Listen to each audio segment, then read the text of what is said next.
Selamat datang ke Podcast Ulas. Saya hos anda. Dan macam biasa, kita akan kupas satu sumber menarik untuk cari sesuatu yang bernas untuk kita fikirkan. Sebelum kita mula, jangan lupa untuk kongsi, suka dan langgan saluran kami ya, supaya anda tak terlepas kupasan mendalam kami yang seterusnya. Okey, jom kita mulakan. Bayangkan anda di kedai buku. Anda beli sebuah buku. Dan kat belakang tu, ada satu amaran dari penerbit. Bunyinya macam ni. Di tangan yang salah, buku ini berbahaya. Beli hanya jika anda pasti bahawa anda boleh mempercayai penerimanya. Terus saya fikir, buku apa ni? Buku sihir ke apa? Rupa-rupanya, ia buku tentang logik. Tajuknya, How to Win Every Argument oleh Madsen Perry. Jadi persoalannya, apa sebenarnya rahsia dalam buku ni sampaikan ia dilabel sebagai buku, sebagai senjata? Itu soalan yang sangat bagus sebab ia terus masuk ke jantung buku ni. Buku ni, dia bukan macam buku teks falsafah yang kering dan bosan tu. Pengarang dia, Madsen Perry, dari awal lagi dia mengaku, ini sebuah manual praktikal. Bukan setakat untuk kita pertahankan diri dalam perdebatan, tapi dia juga dengan sinisnya ajar kita cara untuk melakukan falasi dengan niat nakal dan niat jahat. Wah, niat jahat. Dia tak berselindung langsung ya? Okey, mungkin kita kena jelaskan sikit apa sebenarnya falasi ni? Okey, senang cerita, falasi logik ni adalah kesilapan dalam berhujah. Ia macam satu helah dalam pemikiran atau bahasa yang buat satu hujah tu nampak meyakinkan, nampak betul. Walaupun sebenarnya tak. Walaupun asasnya rapuh atau salah sama sekali. Macam ni lah, bayangkan seorang ahli silap mata. Dia suruh kita tengok tangan kanan dia kan? Ya. Padahal helah sebenar berlaku kat tangan kiri. Falasi logik ni berfungsi macam itulah dalam perdebatan. Ia alihkan perhatian kita dari kebenaran. Jadi buku ni macam mendedahkan semua rahsia ahli silap mata dalam dunia perdebatan. Tajuk penuh dia pun How to Win Every Argument. The Use and Abuse of Logic. Penggunaan dan penyalahgunaan logik. Tepat. Dua sisi. Jelas dia tunjuk ada dua sisi pada ilmu ni. Betul.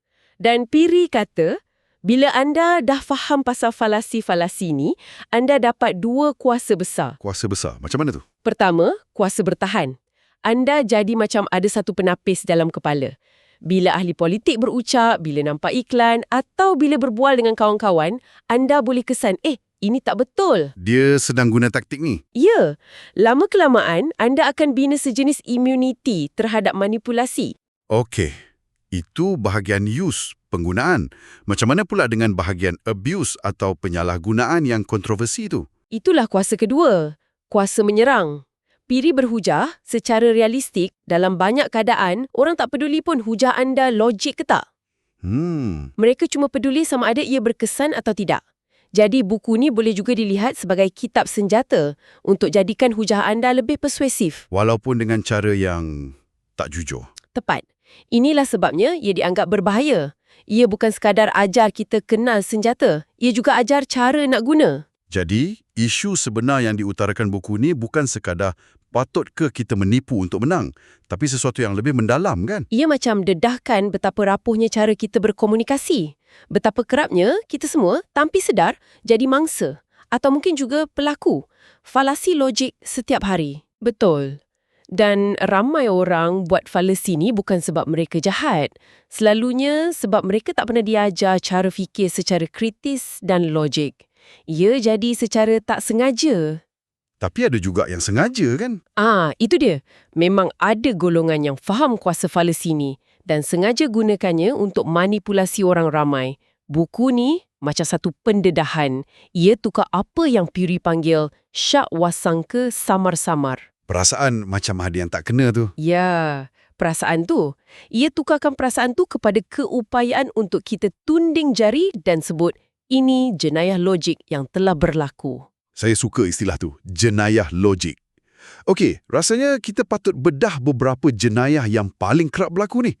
Saya yakin lepas ni, para pendengar kita akan mula nampak falasi-falasi ni di mana-mana je. Betul. Macam bila kita baru belajar satu perkataan baru, tiba-tiba kita nampak perkataan tu di semua tempat. Jom kita mulakan. Yang mana satu dulu? Kita mulakan dengan yang paling terkenal, yang mungkin semua orang pernah kena. Nama latinnya argumentum ad hominem, atau lebih spesifik, versi abusive. Dalam bahasa kita, serangan peribadi. Tepat, Yang ni memang standard lah dalam komen media sosial. kan? Taktiknya mudah. Daripada anda lawan hujah seseorang, anda serang pribadi orang tu. Serang karakter dia. Ya, karakter dia, latar belakang dia, apa saja yang tak berkaitan dengan topik. Tujuannya, nak buat audiens hilang kepercayaan pada penghujah.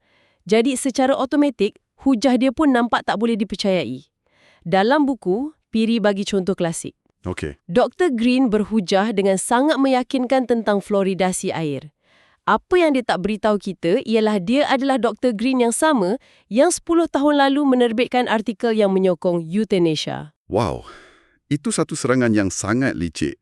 Sebab ia tak sangkal pun hujah pasal Florida tu. Tapi ia tanam benih syakwasangka. Macam, boleh percaya ke orang macam ni? Tepat sekali. Pandangan Dr. Green pasal euthanasia tu, betul ke salah, langsung tak ada kena-mengena dengan data saintifik pasal Florida. Tapi otak kita tak fikir macam tu. Betul. Falasi ni eksploitasi satu kelemahan psikologi kita. Kita cenderung nak campur aduk antara mesej dengan pembawa mesej. Kalau kita tak suka pembawa mesej tu, secara automatik kita akan lebih kritikal pada mesej dia. Walaupun mesej tu betul. Jadi ini bukan sekadar taktik kotor, ia satu godam psikologi. Okey, itu serangan peribadi. Tapi saya rasa ada helah yang lebih licik. Di mana orang bukan serang kita, tapi dia putar belit apa yang kita cakap sampai jadi tak masuk akal. Pernah rasa macam tu? Anda sedang merujuk kepada falasi kedua yang sangat biasa. Namanya the straw man atau orang-orangan jerami. Orang-orangan jerami. Kenapa nak dia macam tu Bayangkan anda nak berlatih tinju. Daripada lawan peninju betul, anda bina satu orang-orangan jerami, anda tumbuk sampai jatuh, lepas tu anda isytihar diri anda pemenang. Nampak hebat, tapi tak kalahkan sesiapa pun. Macam itulah falasi ni berfungsi. Anda ambil hujah pihak lawan, tapi anda tak serang hujah sebenar dia. Sebaliknya, anda lebih-lebihkan, anda mudahkan secara melampau, atau anda salah tafsir hujah tu jadi satu versi yang lemah. Macam karikatur. Lepas tu anda serang versi lemah yang anda cipta sendiri ni. Okey, saya rasa saya faham. Contohnya, kalau saya kata, saya rasa kita patut pertimbangkan untuk kurangkan bajet ketenteraan sebanyak 5% dan salurkan kepada pendidikan. Lepas tu, lawan saya balas, tengok, dia ni tak sayangkan negara. Dia nak biarkan negara kita lemah. Macam tu ke? Contoh yang sempurna. Anda tak pernah pun cakap nak hapuskan semua bajet ketenteraan. Cuma cadang pengurangan kecil. Ya. Tapi lawan anda cipta straw man, satu posisi ekstrim yang anda tak pernah ambil dan serang posisi rekaan tu. Secara psikologi, ini berkesan sebab ia lebih mudah. Berhujah pasal nuansa bajet kan rumit. Betul. Tapi berhujah pasal sayangkan negara atau tidak, itu mudah dan beremosi. Ia tukar perdebatan kompleks jadi cerita dongeng, wira lawan penjahat. Dan orang yang tak beri perhatian penuh akan terpengaruh. Licik betul. Baik, kita dah lihat serangan peribadi dan serangan pada hujah rekaan. Macam mana pula dengan falasi yang selalu menakut-nakutkan kita pasal masa depan? Yang kalau kita buat satu benda kecil ni, nanti dunia akan kiamat. Itu adalah falasi yang sangat popular. Namanya the slippery slope atau cerun licin. Hujah ni anggap kalau kita benarkan satu tindakan kecil, A, ia secara tak dapat dielakkan akan bawa kepada rantaian peristiwa yang berakhir dengan malapetaka, Z. Macam kita berdiri atas curun licin, sekali melangkah, terus gelongsor sampai bawah. Betul. Tak boleh berhenti. Selalunya hujah ni diguna dalam isu-isu sosial kan? Sangat kerap. Piri bagi contoh yang agak melujukkan. Dia kata, saya menentang penurunan umur minum arak dari 21 kepada 18. Ini hanya akan membawa kepada tuntutan untuk menurunkannya kepada 16, kemudian 14. Dan sebelum kita sedar, bayi baru lahir kita akan diberi minum wine. Hujah yang sangat dramatik. Tapi kan kadang-kadang cerun licin ni nampak munasabah. Ada setengah benda yang memang boleh bawa kepada kesan yang lebih besar. Macam mana kita nak bezakan antara ramalan yang berasas dengan falasi yang sengaja menakut-nakutkan ni? Soalan yang sangat penting. Perbezaannya terletak pada bukti dan kebarangkalian. Hujah slippery slope jadi satu falasi bila ia kata akibat Z tu pasti akan berlaku. Tanpa bagi bukti kukuh. Dia terus lompat dari A ke Z. Ya, dia lompat. Dia abaikan semua titik perhentian yang mungkin ada di tengah-tengah. Realitinya, masyarakat sentiasa boleh lukis garisan. Kita boleh benarkan A tanpa perlu pergi ke Z. Falasi ni eksploitasi ketakutan kita terhadap benda yang kita tak tahu. Jadi kuncinya adalah untuk bertanya, mana bukti yang rantaian ni pasti akan berlaku? Okey, faham. Satu lagi yang terakhir yang saya rasa sangat relevan zaman sekarang. Kita dah bincang pasal logik yang diputar belit. Macam mana pula dengan hujah yang tak guna logik langsung tapi cuma main sentimen orang ramai? Itu adalah argumentum ad populum. Rayuan kepada populariti. Ini adalah seni memenangi perdebatan bukan dengan fakta, tapi dengan manipulasi emosi, sentimen dan prasangka orang ramai. Ia tak cuba yakinkan otak rasional kita. Betul. Ia cuba dapatkan persetujuan dari naluri kumpulan kita. Macam iklan yang kata jenama pilihan rakyat Malaysia. Tepat. Atau ahli politik yang mula ucapan dengan sebagai orang biasa seperti anda semua. Tepat sekali. Itu jalan pintas. Daripada susah-susah bentangkan data kenapa produk dia bagus, lagi mudah kata, semua orang lain sedang guna. Jadi anda pun patut guna. Kesan ikut-ikutan, bandwagon effect. Betul tu. Sebagai makhluk sosial, kita ada keinginan semula jadi untuk jadi sebahagian dari kumpulan. Tak nak ketinggalan. Falasi ad populum eksploitasi keinginan ni. Piri bagi satu contoh yang agak gelap sikit. Seorang orator berucap, adakah kita akan biarkan jalan-jalan di tanah purba kita ini dipenuhi dengan wajah-wajah asing? Itu bukan hujah, itu cuma meniup api sentimen. Tak ada data, tak ada polisi, cuma ketakutan. Betul. Hujah tu langsung tak bagi bukti pasal kesan imigrasi. Ia cuma main dengan sentimen xenofobia, takut pada orang asing yang mungkin dah ada dalam kalangan audiens.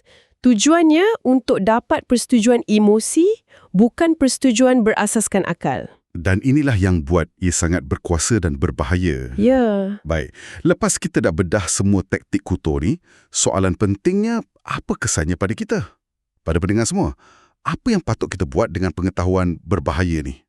Kesan pertama dan yang paling membina ialah ia bagi anda satu set cermin mata mental yang baru. Atau mungkin perisai mental. Ya, perisai mental. Bila anda dengar berita, tonton debat politik, anda akan mula kesan corak-corak ni. Anda tak akan mudah lagi terbuai dengan rayuan emosi atau terpedaya dengan logik yang nampak cantik tapi sebenarnya kosong. Anda mula nampak struktur di sebalik kata-kata. Saya rasa ia juga buat kita lebih rendah diri. Bila saya mula belajar pasal falasi ni, saya bukan saja nampak salah orang lain. Saya mula perasan falasi dalam pemikiran saya sendiri. Saya sadar yang saya pun selalu guna jalan pintas mental ni, tanpa sengaja.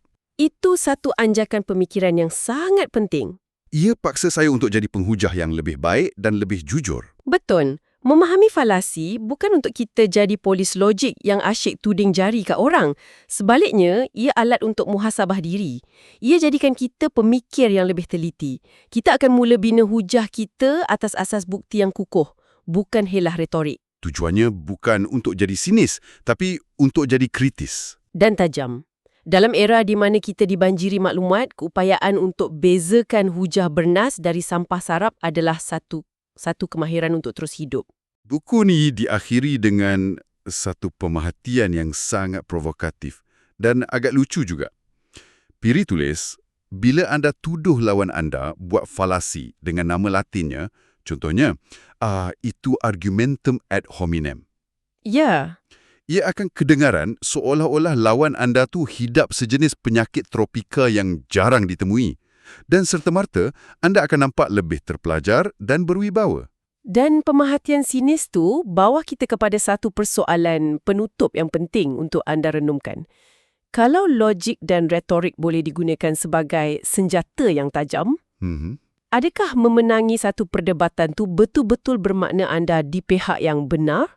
Ataupun ia hanya bermakna anda adalah pejuang yang lebih mahir guna senjata? Dan kalau macam tu, apa maknanya pada cara kita mencari kebenaran dalam masyarakat? Adakah kita lebih hargai orang yang pandai menang atau orang yang betul-betul cuba untuk jadi betul? Satu soalan besar untuk kita fikirkan bersama. Dalam dunia yang bising dengan perdebatan ni, mungkin matlamatnya bukan lagi untuk menang, tapi untuk sama-sama jadi lebih bijak.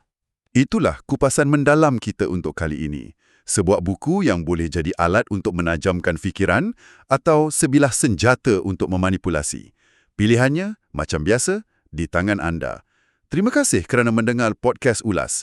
Jangan lupa untuk langgan supaya anda menjadi orang pertama yang menonton kupasan kami yang seterusnya. Jumpa lagi.